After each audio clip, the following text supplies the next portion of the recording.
إن رب اشرح لي صدري ويسر لي أمري واحلل عقدة من لساني يفقه قولي سبحانك لا علم لنا إلا ما علمتنا إنك أنت العليم الحكيم ولا حول ولا قوة إلا بالله العلي العظيم. Kitab Hidayatus Salikin, muka surat 43, surat 43 baris yang ke-6 daripada atas. Muka surat 43 baris ke-6 daripada atas.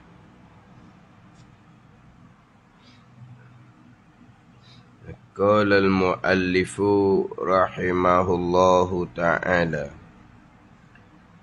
wa nafa'ana bi'ulumihi amin.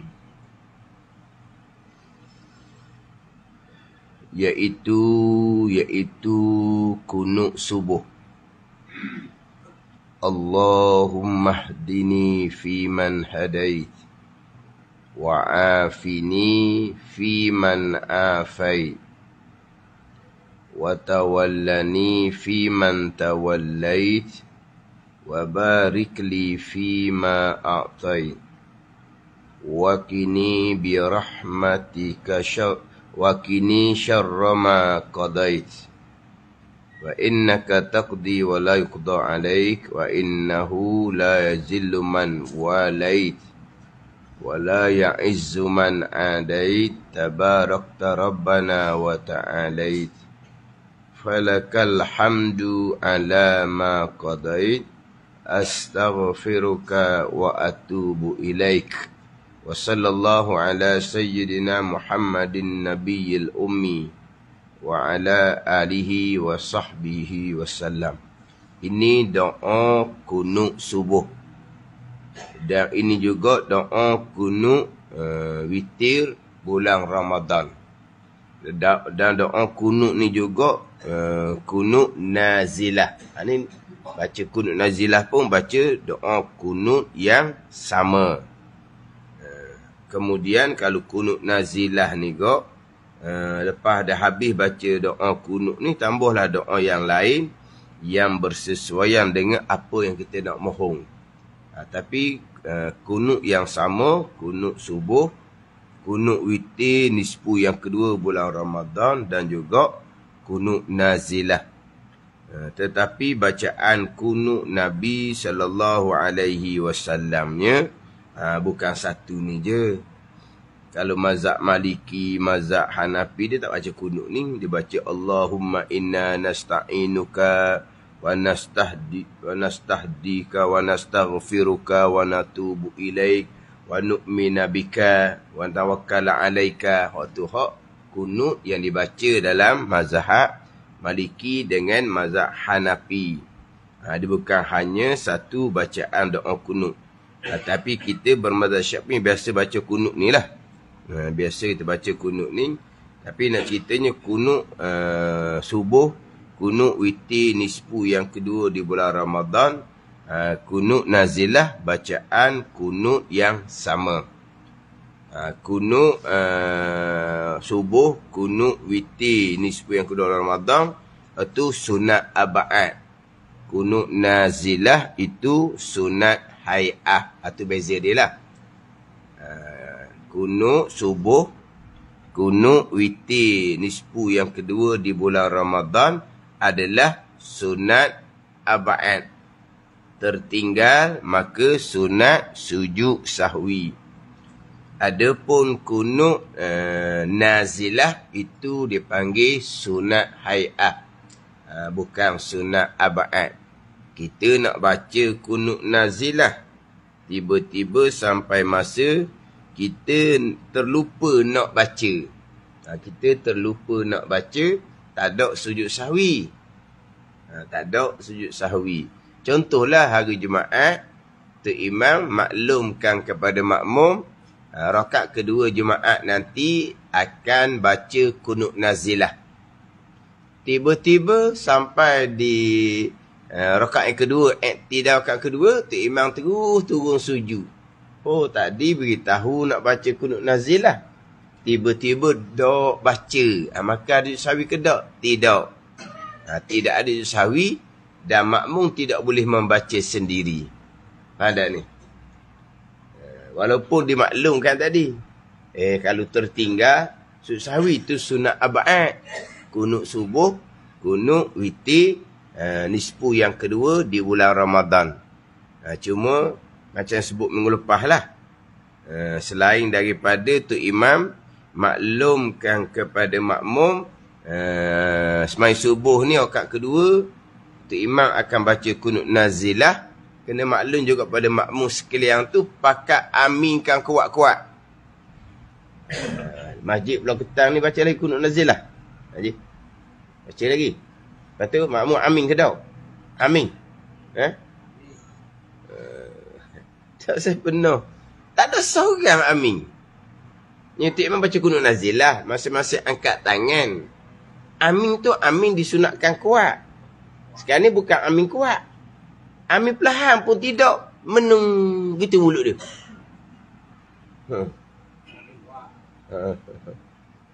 Kuat macam amin kunut subuh tadi lah. Dia kena maklumkan. Sebab hak semayang Jumaat tu tak ada mari semayang subuh sini. Hak semayang Jumaat tu lah. Dia tak ada mari semayang subuh berjemaah. Dia tak tahu orang kali. Baca kunut ni seperti kunut subuh ni berjemaah sunat kata amin kuat. Dia tak tahulah sebab dia tak pernah mari berjemaah subuh. Ke hak mari jemaah subuh pun kadang-kadang tak kuat juga magali dia ingat ke kunut subuh je sunat aminkan dengan kuat. Tak. Kunut witir Ramadan pun sama. Kunut witir Ramadan kita makmum aminkan kuat ke tak? Kuat. Tu maklum lah tu. Ni hak kunut nazilah ni. Tu imam bersungguhnya baca doa supaya dilindungi orang Islam di Palestin, supaya dilaknati Yahudi laknatullah. Tapi hak ada ramai ni akak tangan mulut tak punya sepatah pun. Dia tak perasan, tak tahu. Kena peringatlah. Kena peringat. Tapi nak sebutnya kunut subuh, kunut witir nisfu yang kedua bulan Ramadan sunat abad, kunut nazilah sunat hai'ah. Kunut subuh lah hak timbul perbezaan di kalangan ulama. Mazhab Syafi'i, mazhab Maliki sunat membaca kunut subuh. Mazhab Hanafi, mazhab Hambali tidak disunatkan membaca kunut subuh. Bahkan membaca kunut subuh bid'ah. Itu mazhab Hanafi, mazhab Hambali. Kita bermazhab Syafi'i sama dengan mazhab Maliki, disunatkan baca kunut subuh. Ada ni. Ada sekali tu di tempat kita lah. Marilah orang Syria yang lari daripada peperangan. Maka tempat kita bagi perlindungan. Beri tempat duduk apa semualah. Sebab dia lari daripada peperangan di Syria. Maka diberi tugas menjadi imam. Tapi dia ni tak pandai nak sesuaikan. Mula-mula buat perangai, tak baca Bismillahirrahmanirrahim. Ni dah reti orang panggil. Lepas kena tegur, barulah dia baca Bismillahirrahmanirrahim. Satu ketika dia baca kunut, satu ketika dia tak mau baca. Dia buat angin dia. Dia menumpang, bukan menumpang. Dia diberi perlindungan oleh orang kita sini. Tapi dia rasa macam kita ni orang Melayu ni lekeh orang kali. Dia rasa dia orang Arab ni orang. Gitulah perasaan dia orang kali. Dia tak baca kunut subuh. Saya kata ginilah. Dia tak baca kunut subuh. Pakat baca kunut pendek. Jangan turun gitu je. Dia turun baca. Allahumma gfirli ya ghafur. Wa sallallahu ala sayyidina Muhammad wa ala alihi wa sahbihi wa sallam. Barulah kita turun sujud. Situ kita canggah dah dia. Lepas dari salam, kita sujud sahwi pula. Kita sujud sahwi pula 2 kali. Dah kita baca dah kunut tadi kan? Sujud sahwi apa lagi? Sujud sahwi nak menampung kekurangan yang berpunca daripada Tok Imam tak baca kunut. Dia kalau Tok Imam baca kunut, kita tak baca kunut, kita diam je, tidak ada sujud sahwi. Sebab walaupun kita tinggal sunat abad, kekurangan kita ditampung oleh Tok Imam yang membaca kunut. Ada ni. Dia begini. Makmum tidak ada sujud sahwi. Makmum tidak ada sujud sahwi. Sebab kesalahan makmum ditanggung oleh imam. Yang ada sujud sahwi adalah imam. Yang ada sujud sahwi adalah orang sembahyang seorang diri. Kekurangan imam siapa nak tampung? Kekurangan orang sembahyang seorang diri siapa nak tampung? Tampung dengan sujud sahwi. Adapun makmum, kekurangan makmum ditampung oleh imam. Tidak ada sujud sahwi. Sekarang ni imam, makmum membaca kunut pendek. Imam tidak membaca kunut.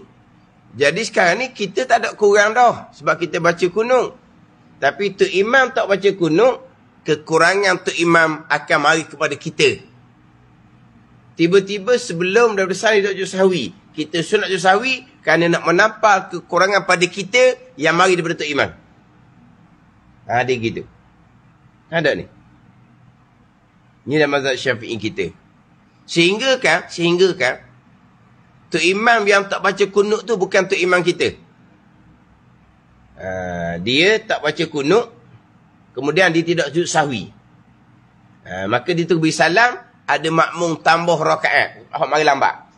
Kita ikut hak makmum ni, bukan ikut Tok Imam yang tinggal kunut. Kita ikut hak makmum yang kedua ni. Jadi ikut hak makmum yang kedua ni.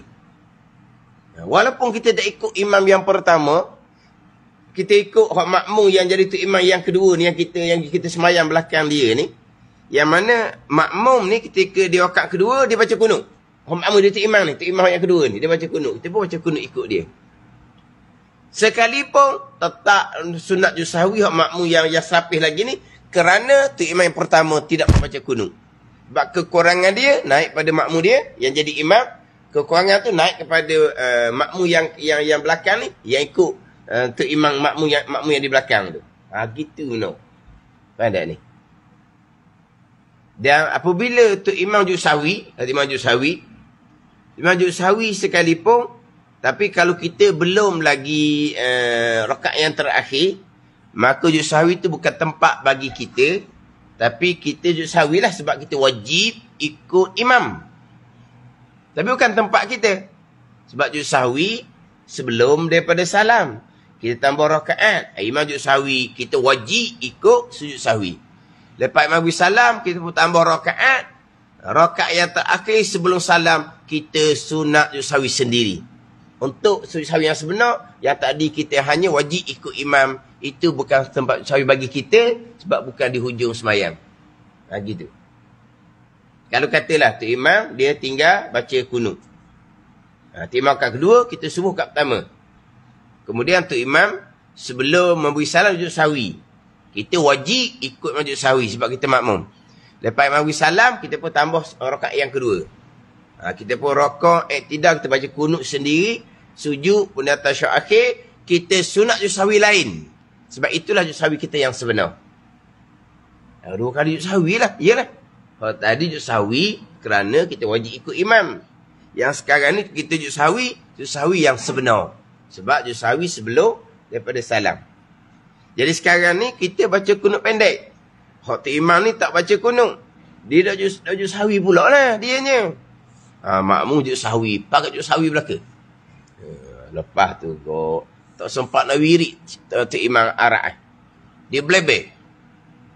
Boleh bela sebab kita sujud sahwi ni beranggapan dia kurang, dia cacat. Betul lah, mu tinggal kunung.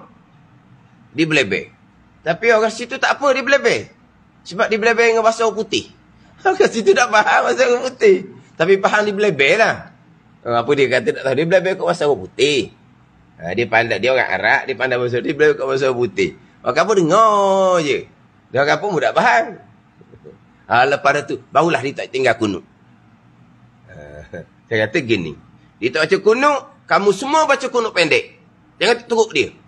Lepas tu kamu turut dia turun sujud. Sebelum salam, kamu semua sujud sahwi. Kenapa nak tampung kau dengan makmum yang mari daripada Tok Imam Degil? Mari duduk tempat orang. Apa? Tapi dia punya apa? Taste. Panggil taste apa panggil tak? Taste ada. Dia punya taste dia tinggi. Tak larat orang kapur nak bela. Taste dia tinggi. Dah dia anggap dia orang lebih. Akhir dia pun pindah naik KL. Dia naik KL, tak kena dah. Tak selesa. Sedap duduk Terengganu juga. Telefon semula nak pergi Terengganu. Dah. Sekali cukup. Apa ni? Taste dia tinggi, gong dia tinggi. Ada ni gong. Bukan gong untuk nasi tu. Gong. Agah. Gong dia tinggi, agah dia tinggi. Ingat kita orang Melayu ni jadi jong dia ke macam mana? Oh, dia buat macam empat dia. Mula bismillah dia tak baca. Orang tegur. Kemudian kunut dia baca. Kadang-kadang dia tak baca. Dia buat angin dia. Dia buat ikut muk dia. Ni. Lepas pergi Kuala Lumpur tu nak balik semula lah. Sebab yelah duduk Terengganu ni makan sedap. Orang pun layan baik. Tapi lama-lama orang fed up jugalah. Dia mai menumpang. Bukan menumpang, berlindung. Bukan menumpang saja, dia berlindung di tempat kita. Jangan buat gong sangat. Memanglah dia memang sedap. Bacaan dia memang sedap lah. Bacaan dia memang sedap. Fatihah surah dia memang sedap. Memang dia orang qawdi sungguh lah. Tapi dia tidak menghormati pekoh tempatan. Dia tidak menghormati pekoh tempatan. Tempat kita bermazhab Syafi'i. Baca kunut, bacalah kunut. Bukan mazhab Syafi'i saja. Sunat baca kunut ni mazhab Syafi'i dan mazhab Maliki. Mazhab Hanafi Hambali tak sunat baca kunut. Tu dah lah.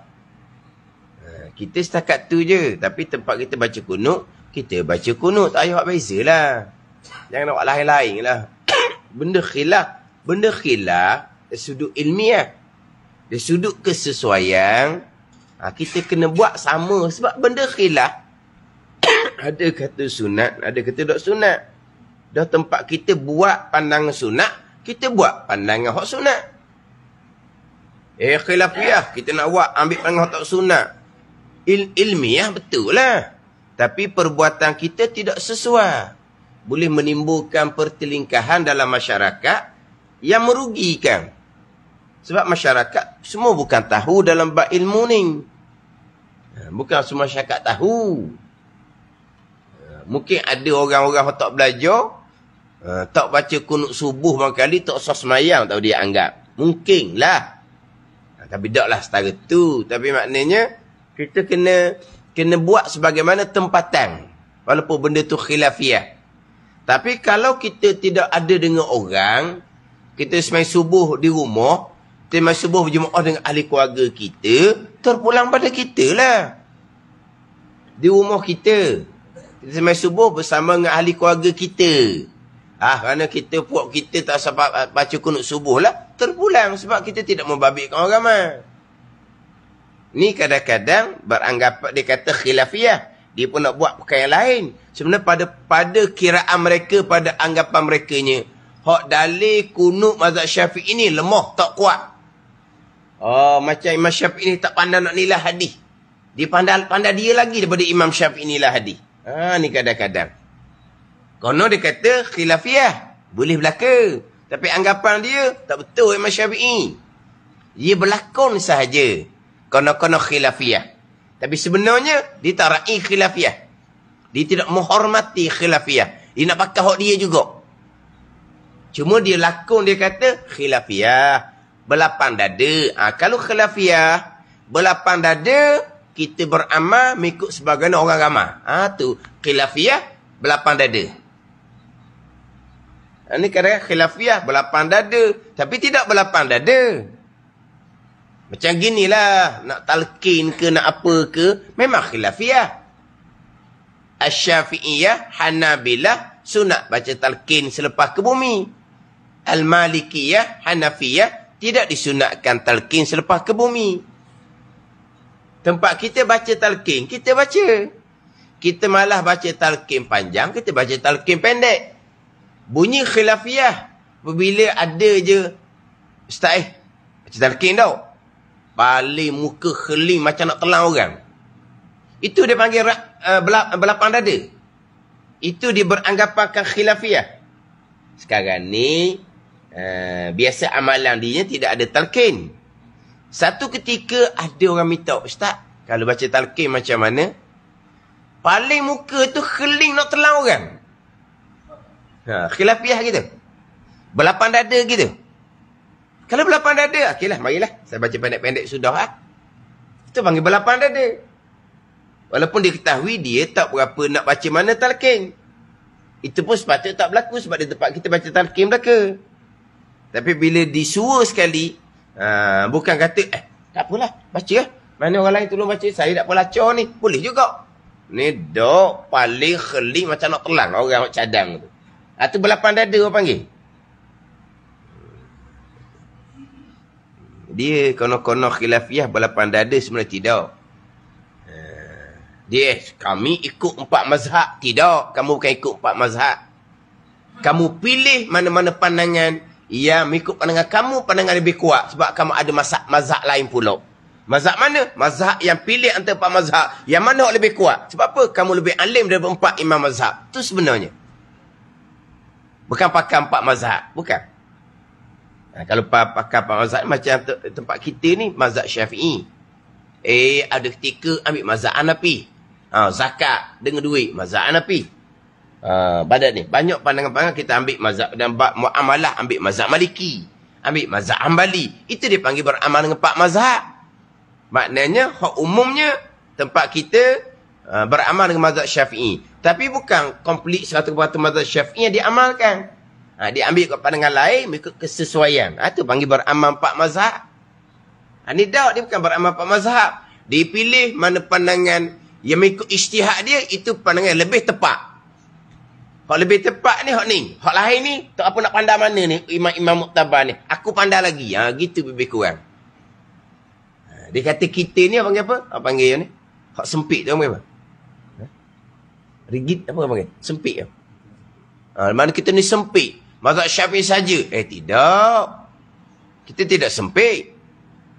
Tapi kita beramal dengan mazhab Syafi'i secara umumnya. Mazhab Syafi'i. Hak fiqh, tempatan kita. Tapi ada ketika kita beramal dengan mazhab lain. Janji ada ilmu. Hak tadi ni dia kata dia beramal dengan 4 mazhab. Tidak. Dia bukan ambil 4 mazhab. Dia ada mazhab dia sendiri. Aliran dia sendiri. Dia ni dah balik pandang 4 mazhab. Jangan turut imam mazhab. Imam mazhab tidak maksum. Kita turut mana dalil yang lebih kuat. Kalau 4 imam mazhab tidak maksum, dah dia maksum. 4 imam mazhab ni, orang yang ada karamah di sisi Allah Subhanahu wa ta'ala. Mereka ni soleh sampai ke mati. Hak cakap hebat sekarang ni, tengok sekarang ni pun, Allah lah nak turut tak berani. Kali gitu, sekali gini, dengan air mukanya, dengan memek mukanya, dengan cara bercakap, dengan cara menulisnya. Nak pakai, janganlah. Tak lepas, tengok kau Zuhir pun tak percaya. Dengan memek muka tu. Cara bercakap tu. Apa apa? Gong. Gong. Tak apalah kita sebut gong. Kalau luar tak faham gong. Kita kata Terengganu dah. Gong, meta orang panggil. Gong meta tenggok kenapa? Ni orang luar tak faham lelaki ni. Tak apalah kita cakap orang Terengganu je. Dia nak ambil pandangan imam. Dia nak menentukan mana yang lebih tepat. Mana yang hampir dengan sebenar. Dia orang kemudian. Sebab kita turut dalil. Bukan turut imam. Sebab imam tidak maksum. Kalau memanglah imam tidak maksum. Sahabat pun tidak maksum. Sayyidina Abu Bakar radhiyallahu anhu pun tidak maksum. Tu kau fahamlah kedau.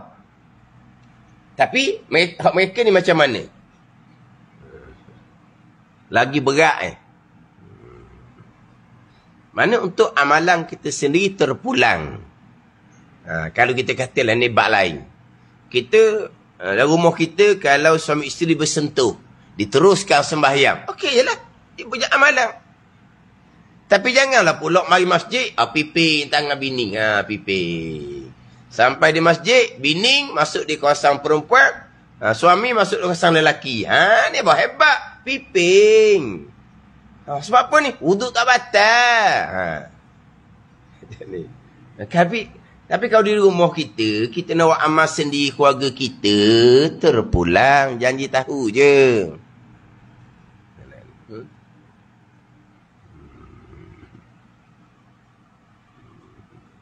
Itu baru panggil, orang apa ni? Rak ni yang panggil belapang dada.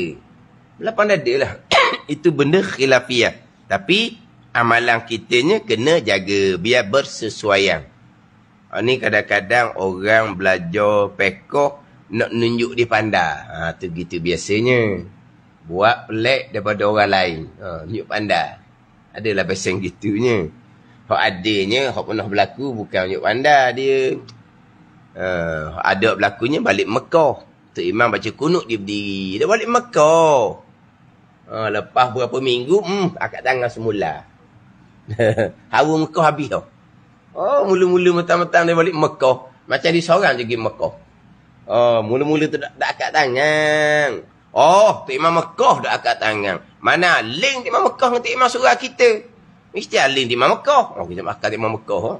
Tak berapa hari, akad semula. Berapa? Habis dah hawa Mekah. Angin pula. Agah balik Mekah. Ada peseng, dia India. India ni Hanafi. Peseng dia dah. Dia takkan baca kunut kalau jadi makmum. Dia berdiri je. Tapi kalau tolak dia Tok Imam, dia baca kunut. Pula dah kata. Dia Tok Imam berkali. Dia di makmum, dia tak baca kunut. Dia tak angkat tangan. Bila dia ditolak jadi imam, dia baca kunut.